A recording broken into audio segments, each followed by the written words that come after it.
Voilà, 2 attaques qui ont fait 8 victimes et 5 blessés. Revue de presse pour refermer cette édition à lire à la une le soutien manifeste de l'artiste musicien Tiken Diafakoli pour la construction d'un centre communal de dialyse à Bobo Dioulasso, l'échec des pourparlers libyens et l'annonce de l'application de l'UDS sur les indemnités des travailleurs de l'administration publique dès ce mois de février. Lecture croisée des journaux avec Sekou Zongo. Imposition des primes et indemnités des fonctionnaires effectives pour compter de février 2020. C'est le titre qu'affiche le journal de tous les Burkinabés Sidouaya. Une information donnée par le ministre porte-parole du gouvernement à l'issue du conseil des ministres d'hier 19 février. Selon Rémi Fulgence Dandjinou, relayé dans les colonnes de Sidouaya, l'application de cette mesure respecte un principe de justice et d'équité. Il a par ailleurs noté que 2 éléments ont été mis en œuvre, à savoir l'acceptabilité de la mesure et la progressivité dans son application.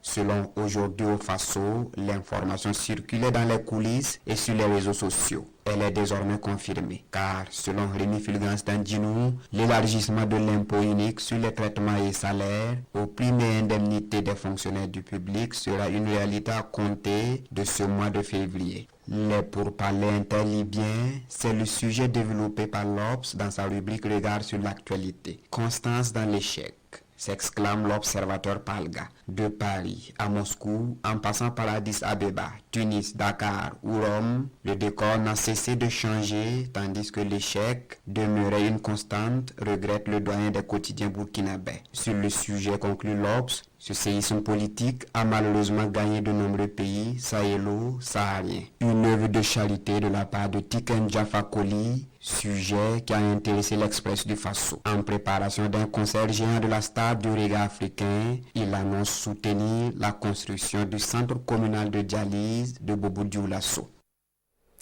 C'était là notre version de l'actualité de ces 13 heures. Mesdames et messieurs, merci de la fidélité au programme de la télévision du Burkina.